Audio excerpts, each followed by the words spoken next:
Les alertes. Quand nous sommes arrivés chez grand-mère, il n'y avait que très peu d'alertes dans la petite ville. Maintenant, il y en a de plus en plus. Les sirènes se mettent à hurler à n'importe quel moment du jour et de la nuit, exactement comme dans la grande ville. Les gens courent se mettre à l'abri, se réfugient dans les caves. Pendant ce temps, les rues sont désertes. Parfois, les portes des maisons et des magasins restent ouvertes. Nous en profitons pour entrer et prendre tranquillement ce qui nous plaît. Nous ne nous réfugions jamais dans notre cave. Grand-mère non plus. Le jour, nous poursuivons nos occupations. La nuit, nous continuons de dormir. La plupart du temps, les avions ne font que traverser notre ville pour aller bombarder de l'autre côté de la frontière. Il arrive qu'une bombe tombe tout de même sur une maison. Dans ce cas, nous repérons l'endroit d'après la direction de la fumée et nous allons voir ce qui a été détruit. S'il reste quelque chose à prendre, nous le prenons. Nous n'avons remarqué que les gens qui se trouvent à la cave d'une maison bombardée sont toujours morts. Par contre, la cheminée de la maison reste presque toujours debout. Il arrive aussi qu'un avion fasse une attaque en piqué pour mitrailler les gens ou dans la rue. L'ordonnance nous a appris qu'il fallait faire attention quand l'avion avançait vers nous, mais que dès qu'il se trouvait au-dessus de notre tête, le danger était passé. À cause des alertes, il est interdit d'allumer des lampes le soir avant d'avoir obscurci parfaitement les fenêtres. Grand-mère pense qu'il est plus pratique de ne pas allumer du tout. Des patrouilles font la ronde toute la nuit pour faire respecter le règlement. Au cours d'un repas, nous parlons d'un avion que nous avons vu tomber en flammes. Nous avons vu aussi le pilote sauter en parachute. Nous ne savons pas ce qu'il est devenu, le pilote ennemi. Grand-mère dit « Ennemi, ce sont des amis, des frères à nous. Ils arrivent bientôt. » Un jour, nous nous promenons pendant une alerte. Un homme affolé se précipite sur nous. « Vous ne devez pas rester dehors pendant les bombardements. » Il nous tire par le bras vers une porte. « Entrez, entrez là-dedans. » « Nous ne voulons pas. C'est un abri. Vous y serez en sécurité. » Il ouvre la porte et nous pousse devant lui. La cave est pleine de monde. Il y règne un silence total. Les femmes serrent leurs enfants contre elles. Tout à coup, quelque part, les bombes explosent. Les explosions se rapprochent. L'homme qui nous a emmenés à la cave se jette sur le tas de charbon qui se trouve dans son coin et essaie de s'y enfuir. Quelques femmes ricanent avec mépris. Une femme âgée dit « Ses nerfs sont détraqués. Il est en permission à cause de ça. » Brusquement, nous avons de la peine à respirer. Nous ouvrons la porte de la cave. Une grande et grosse femme nous repousse, referme la porte et crie « Vous êtes fous, vous ne pouvez pas sortir maintenant. » Nous disons « Des gens meurent toujours dans les caves. Nous voulons sortir. » La grosse femme s'appuie contre la porte. Elle nous montre son brassard de la protection civile. « C'est moi qui commande ici. Vous resterez là. » Nous enfonçons nos dents dans ses avant-bras charnus. Nous lui donnons des coups de pied dans les tibias. Elle pousse des cris, essaie de nous frapper. Les gens rigolent. Enfin elle dit, toute rouge de colère et de honte, « Allez, foutez le camp. Allez crever dehors. Ce ne sera pas un grand dommage. » Dehors, nous respirons. C'est la première fois que nous avons eu peur. Les bombes continuent à pleuvoir. Le troupeau humain.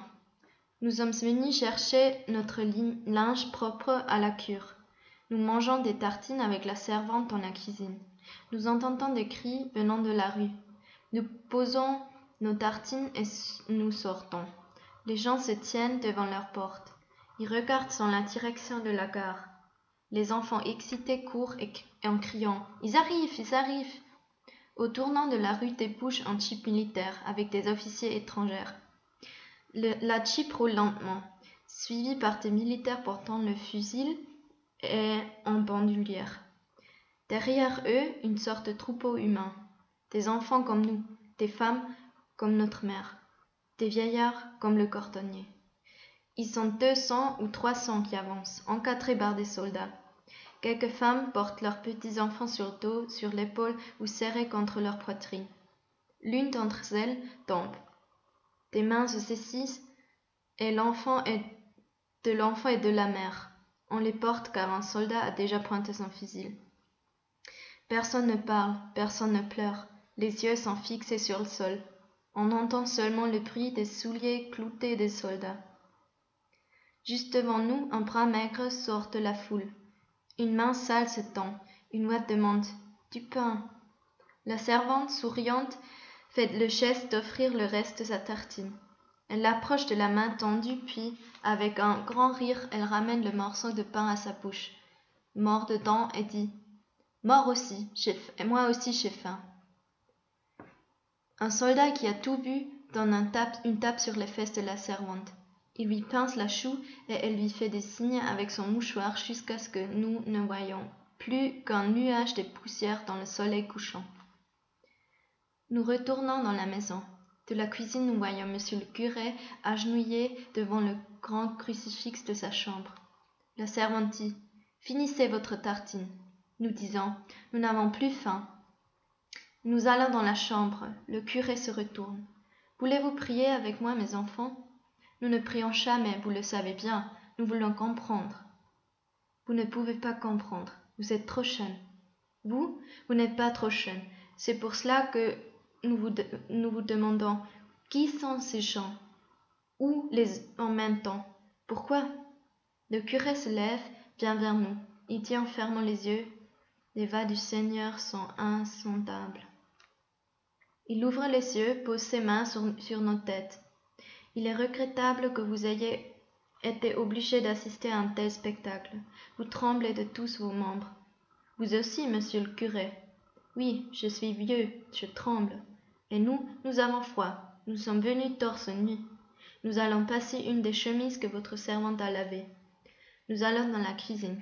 La servante nous tend notre paquet de linge propre. Nous y prenons chacun une chemise. La servante dit « Vous êtes trop sensible. Le mieux que vous puissiez faire, c'est d'oublier ce que vous avez vu. Nous n'oublions jamais rien. » Elle nous pousse vers la sortie. « Allez, calmez-vous. Tout ça n'a rien à voir avec vous. Ça ne vous arrivera jamais à vous. Ces gens-là ne sont que des bêtes. »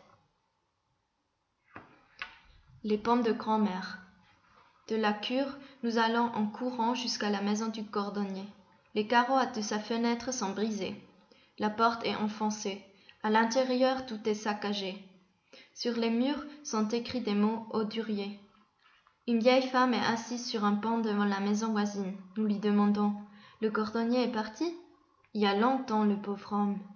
Il n'était pas parmi ceux qui ont traversé la ville aujourd'hui? Non, ceux d'aujourd'hui sont venus d'ailleurs, dans des wagons à Pescio. Lui, ils l'ont tué ici, dans son atelier, avec ses propres outils. N'ayez pas d'inquiétude, Dieu voit tout, il reconnaîtra les siens. Quand nous arrivons à la maison, nous trouvons grand-mère couchée sur le dos, les jambes écartées devant la porte du jardin, des pommes éparpillées tout autour d'elle. Grand-mère ne bouge pas, son front saigne. Nous courons à la cuisine, nous mouillons le linge, nous prenons de l'eau de vie sur l'étagère. Nous posons le linge mouillé sur le front de grand-mère. Nous lui versons de l'eau de vie dans la bouche.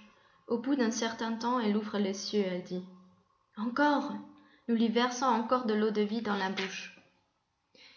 Elle se soulève sur les coudes, se met à crier « Ramassez les pommes ! Qu'est-ce que vous attendez pour ramasser les pommes, fille de chienne ?» Nous ramassons les pommes dans la poussière de la route. Nous les posons dans son tablier. Le linge est tombé du front de grand-mère, le sang qui lui coule dans les yeux. Elle essuie avec un coin de son fichu. Nous demandons « Avez-vous mal, grand-mère ?» Elle ricane. « Ce n'est pas un coup de crosse qui me tuera. » « Qu'est-ce qui s'est passé, grand-mère ?» « Rien, j'étais en train de ramasser des pommes. Je suis venue devant la porte pour voir le cortège. Mon tablier m'a échappé, les pommes sont tombées et elles sont roulées sur la route. En plein dans le cortège. Ce n'est pas une raison pour se faire taper dessus. » « Qui vous a tapé dessus, grand-mère ? Qui voulez-vous que ce soit? Vous n'êtes tout de même pas des imbéciles. Ils sont tapés aussi sur eux. Ils sont tapés dans les tas. Il y en a quand même quelques-uns qui ont pu en manger de mes pommes. » Nous aidons grand-mère à se relever. Nous l'emmenons dans la maison. Elle commence à éplucher les pommes pour en faire de la compote, mais elle tombe et nous la transportons sur son lit.